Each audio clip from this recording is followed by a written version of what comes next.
Hello guys, welcome to my YouTube channel time to study and art. इस video में हम DSDC 131 के fourth block का 12th unit cover कर रहे हैं और इस यूनिट का नाम है हिंदी कहानी का विकास। पहला है हिंदी कहानी का विकास, फर्स्ट है ये। तो इससे पहले इस यूनिट की 2 वीडियोस में अपलोड कर चुकी हूँ। अगर आपने वो नहीं देखी तो चैनल के प्लेलिस्ट में जाकर आप वो देखिए। इस वीडियो में हम प्रेमचंद युग इस टॉपिक पर डिस्कशन करेंगे। तो प्रेमचंद युग 1920 से शुरू हुआ था 1936 तक। तो इस टाइम पीरियड को हम प्रेमचंद युग के नाम से जानते हैं। और प्रेमचंद युग की जो शुरुआत हुई थी वो 1915, मतलब प्रेमचंद जो कहानियों में उनका आगमन हुआ था, प्रेमचंद ने कहानियां जब से लिखनी शुरू करी थी वो 1915। प्रेमचंद की कहानियों में यथार्थवादी चेतना देखने को मिलती है। यथार्थवादी आलोचनात्मक परंपरा को उन्होंने आगे बढ़ाया और उसको एक नई दिशा भी दी। यथार्थवाद इनकी कहानियों की मुख्य विशेषता है। ज्यादातर इन्होंने दलित वर्ग जो थे, शोषित वर्ग जो थे, कमजोर वर्ग जो थे, किसान थे, उन सभी को अपने जो लेखन है उसका आधार बनाया, उसको अपने लेखन का विषय बनाया। और ये इनकी महत्वपूर्ण विशेषता रही है कि इन्होंने जो लोक कथाएं थी वो उस रस में और उस शैली में उसका ग्रहण किया और फिर समाज के जो दलित शोषित वर्ग थे, लोग थे, उनको जो किसान थे, उन सभी लोगों को अपनी कहानियों का विषय बनाया। उनकी कथा अपनी कहानियों में दिखाई। इन्होंने इनकी कहानियों में कौतूहल भी है, रोमांच भी है, सरलता और व्यंग्य भी है। मतलब इन्होंने उनकी जीवन शैली पर व्यंग्य भी किया है, सरलता भी देखने को मिलती है। यथार्थ और आदर्श इनकी कहानी की प्रमुख विशेषता है। मतलब रियलिटी इनकी कहानियों में ऐसा लगता है, जब हम इनकी कहानियों को पढ़ते हैं तो ऐसा लगता है हमारी आंखों के सामने वो सब हो रहा है। इतने अच्छे तरीके से बताते हैं अपनी कहानियों में, चित्रण करते हैं इतने अच्छे तरीके से किसी भी घटना का कि वो हमारी आंखों के सामने घूमने लगती है। पहले तो उन्होंने शुरू में इन्होंने किस्से कहानियों की शैली में अपनी कहानियां लिखी थी। बाद में इनमें आधुनिकता आ गई। बाद में इन्होंने आधुनिकता में अपनी कहानियां लिखनी शुरू कर दी और आधुनिकता से संबंधित जो कहानियां इनकी वो है पूस की रात, ठाकुर का कुआं और कफन। ये सारी जो रचनाएं हैं इनकी, ये आधुनिकता से संबंधित कहानियां हैं ये सब। फिर इसके बाद इन कहानियों में वर्णात्मकता, घटनात्मकता, कालक्रम की जो सीमाएं हैं, इस सबको प्रेमचंद ने तोड़ दिया है। तो जो पहले कहानियों में वर्णात्मकता होती थी, घटनाक्रम होता था, इसको उन्होंने खत्म कर दिया, कालक्रम को भी खत्म कर दिया। इस सबकी सीमाओं से बाहर आकर इन्होंने कहानियां लिखी हैं। प्रेमचंद ने 300 से ऊपर कहानियां लिखी हैं। 1908 से 1915 के बीच प्रेमचंद की 40 कहानियां उर्दू में प्रकाशित हुई। शुरू में प्रेमचंद जो थे वो उर्दू के लेखक रहे हैं। उन्होंने शुरू में कहानियां लिखनी शुरू करी थी उर्दू में। हिंदी में वो बाद में आए, हिंदी में बाद में लिखनी शुरू करी उन्होंने। तो 1908 से 1915 तक उन्होंने 40 कहानियां लिख दी थी और उर्दू भाषा में लिखी थी। सबसे पहले उनकी जो कहानी का संग्रह था इनका सोजे वतन 1908 में आया था। 1914 में प्रेम पच्चीसी, ये भी कहानियों का संग्रह है। और फिर 1918 में प्रेम पच्चीसी का भाग 1 आया था और 1918 में भाग 2 आया था, कहानी संग्रह प्रकाशित हुए। तो सोजे वतन इनका कहानी संग्रह था। प्रेम पच्चीसी का पहला भाग जो था वो इन्होंने 1914 में बनाया था। 1918 में भाग 2 आया था और ये सभी इनके प्रकाशित हुए। सोजे वतन में देश प्रेम से युक्त कहानियां, मतलब देश प्रेम से संबंधित कहानियां सोजे वतन में देखने को मिलती हैं। क्योंकि उस समय भारत अंग्रेजों का गुलाम था, तो इसलिए उस समय जितने भी लेखक थे, कवि थे, वो सभी देश प्रेम से संबंधित कहानियां लिखते थे।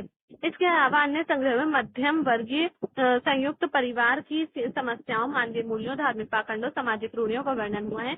इस समय प्रेमचंद ने सिर्फ एक आवाज नामक कहानी लिखी जो अछूतों से संबंधित है। इस कहानी में प्रेमचंद ने दलित संवेदना प्रकट हुई है।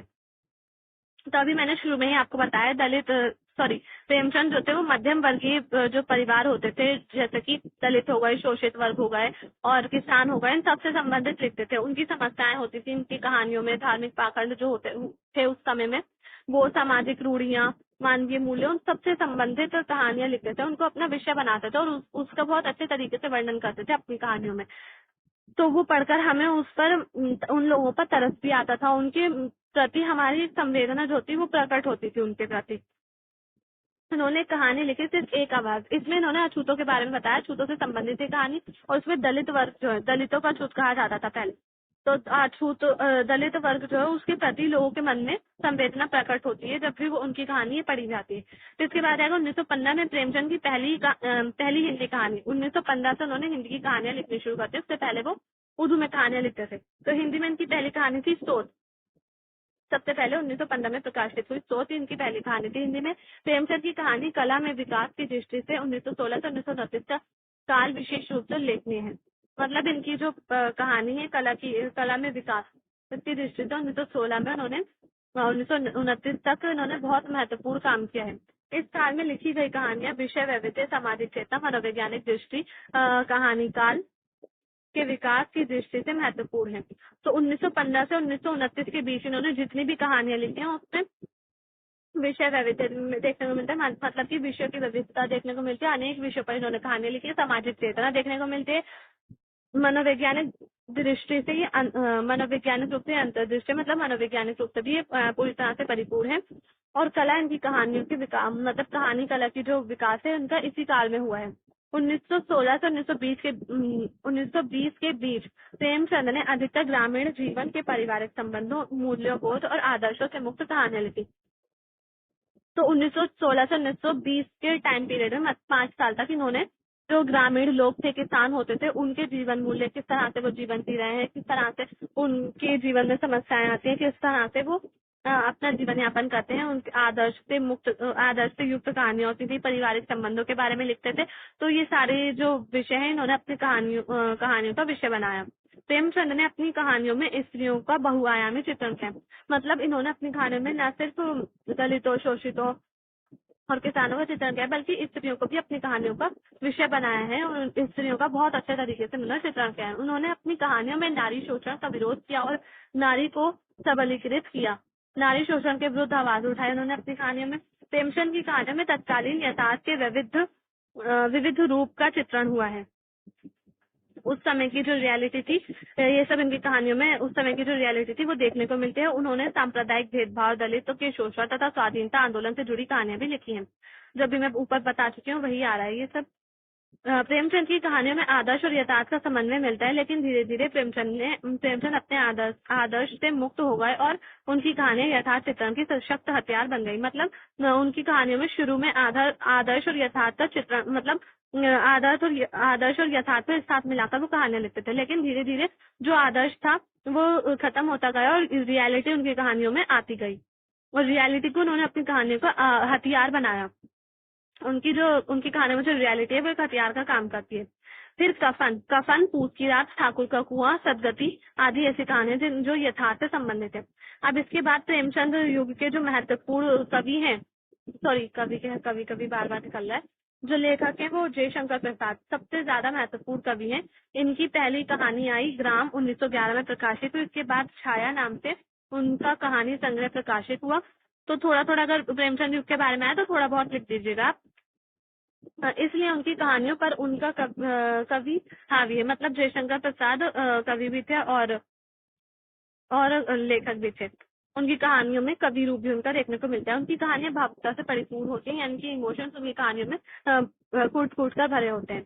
आकाशदीप सबसे महत्वपूर्ण कहानी। आकाशदीप, पुरस्कार, गुंडा, मधुआ आदि कहानियों में भावुकता और रोमानियत से अभी आप प्रभावित नहीं है। प्रेम उनकी कहानियों का मुख्य विषय है। आकाशदीप जो है वो आप सेकेंड ईयर में पढ़ोगे, BHDC 134 में, आई थिंक 133 या फिर 134 में होगा। आकाशदीप कहानी बहुत ज्यादा अच्छी कहानी है। ये इसमें भावुकता भी, बहुत इमोशनल कहानी है, पढ़कर अच्छा लगता है इसको। और इसमें रोमांटिक भी है थोड़ी बहुत, ये अच्छी कहानी है। तो इनकी कहानियों के मुख्य विषय यही है, भावुकता है और उनकी प्रेम इनकी कहानियों का मुख्य विषय है। कहानी में एक भावुकतापूर्ण वातावरण बन जाता है इनकी कहानी में। ये जो यहाँ से दे रखी है ना, आकाशदीप की दे रखी है। आकाशदीप की जो नायिका होती है वो चंपा होती है और जो नायक होता है वो बुद्धगुप्त होता है। जो चंपा होती है वो बुद्धगुप्त से प्रेम करती है, लेकिन वो घृणा भी करती है, क्योंकि जो बुद्धगुप्त होता है वो उसके पिता को मार देता है और उसका पता उसको चंपा को चल जाता है। तो इसलिए वो उससे घृणा भी करने लगती है और प्रेम भी करने लगती है और वो बुद्धगुप्त को मारने की भी कोशिश करती है, लेकिन वो मार नहीं पाती है बुद्धगुप्त को। और फिर इसी वजह से जो उसके प्रति, क्योंकि प्रेम था, वो प्यार करती थी उससे, इस वजह से उसको मार नहीं पाती।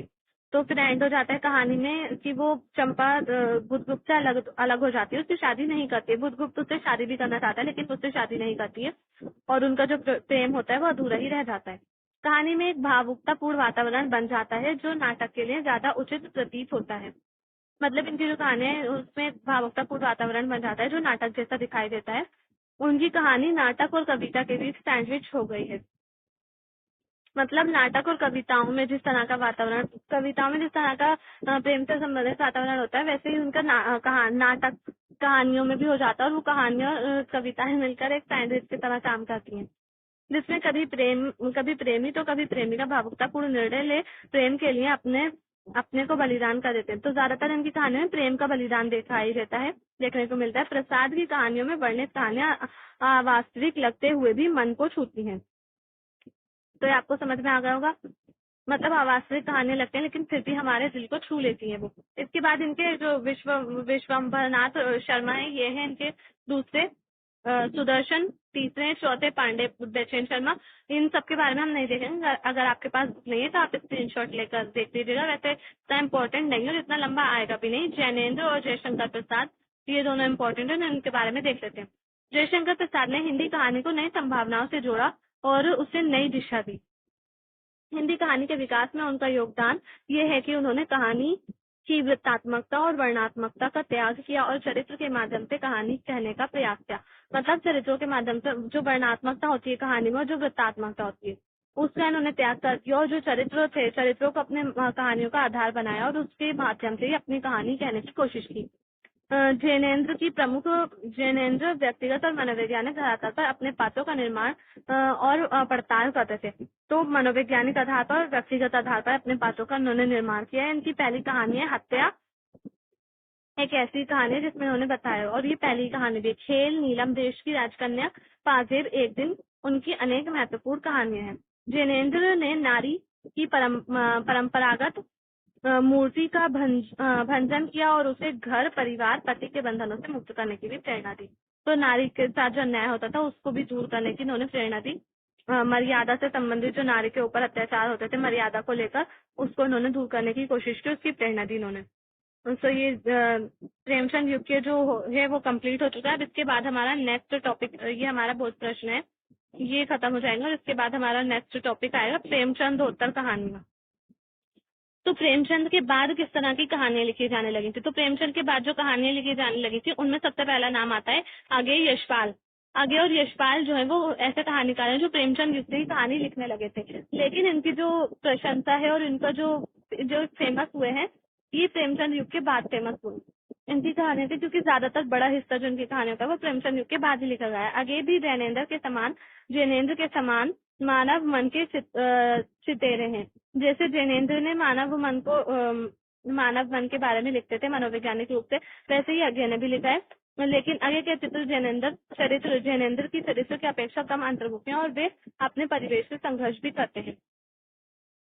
तो आगे के जो चरित्र हैं वो अपने परिवेश के साथ संघर्ष करते हैं। आगे ने रूढ़िग्रस्त भारतीय समाज, शोषण और बाद में विभाजन को लेकर मार्मिक कहानियां लिखी। तो इनकी जो कहानियों का विषय रहा है वो भारतीय समाज रहा है, शोषण रहा है, जो उस समय शोषण होता था लोगों पर, नारियों पर और दलित, किसान, शोषित जनों पर, इन लोगों पर, अछूतों पर जो शोषण होता था उसके बारे में लिखा है इन्होंने। और बाद में उसके बाद जो भारत विभाजन हो गया था स्वतंत्रता मिलने के बाद, तो उस पर भी इन्होंने अपनी कहानियां लिखी है। इनकी कहानियों का प्रथम संग्रह है विपथगा 1931 में प्रकाशित हुआ। विपथगा युद्ध विरोधी है तथा नारी मुक्ति है। अपनी कहानियों में आगे ने परंपरागत सामाजिक मूल्यों और भ्रष्ट शासन व्यवस्था को नकारा है। तो सामाजिक मूल्य जो होते हैं उसको इन्होंने महत्व दिया, और जो भ्रष्टाचार है, भ्रष्टाचारी शासन है, उसको इन्होंने, उस व्यवस्था को इन्होंने नकारा है, उसकी इन्होंने बुराई की है एक तरह से। उनकी कहानियों में प्रेम, कर्तव्य, आदर्श और यथार्थ के संघर्ष का मार्मिक चित्रण किया गया है। उनके जो कहानियां उसमें भी जिन जिन चीजों का चित्रण किया गया है तो वो 4 चीजों का चित्रण किया गया है। पहला है प्रेम, कर्तव्य, आदर्श, यथार्थ। कर्तव्य, समाज के प्रति कर्तव्य, और जो यथार्थ होता है समाज की सच्चाई को वो लोगों के सामने लाए हैं, इसके बारे में भी इन्होंने चित्रण किया है। फिर इसके बाद इन्होंने बताया कि क्रांति के समय में लिखी गई आगे की कहानियां हारिती,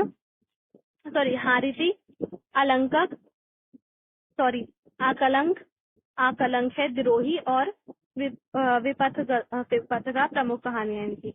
फिर इसके बाद विपथगा, कोठरी की बात, शरणार्थी, जयदौल, अमर वल्लरी, ये तेरे प्रतिरूप उनकी प्रसिद्ध कहानी संग्रह। तो प्रसिद्ध इनके बारे में थोड़ा थोड़ा ही, वैसे तो मुझे नहीं लगता है प्रेमचंदोत्तर कहानी के बारे में आएगा, प्रेमचंद युग के बारे में आएगा, उससे पहले की कहानियों के बारे में आ सकता है। प्रेमचंदोत्तर कहानियों के बारे में इसके बाद में दूसरा जो है उसके बारे में उसमें दे रखा है दूसरा टॉपिक 13 जो यूनिट है ना, उसमें दे रखा है प्रेमचंदोत्तर कहानियों के बारे में। ये प्रेमचंद से पहले की और प्रेमचंद की कहानियों के बारे में। तो ये टॉपिक जो है छोटा सा, ये यहाँ पर बुक में भी 1 पेज का ही दे रखा है, इतना ज्यादा इम्पोर्टेंट नहीं लग रहा है मुझको, मैं करा रही हूँ फिर भी। यशपाल इसके ये जो 2 हैं, इलाचंद्र, 2 नहीं है, एक ही इलाचंद्र। इसके बाद है यशपाल। तो इलाचंद्र का इतना इम्पोर्टेंट नहीं है, यशपाल का देख लेते हैं।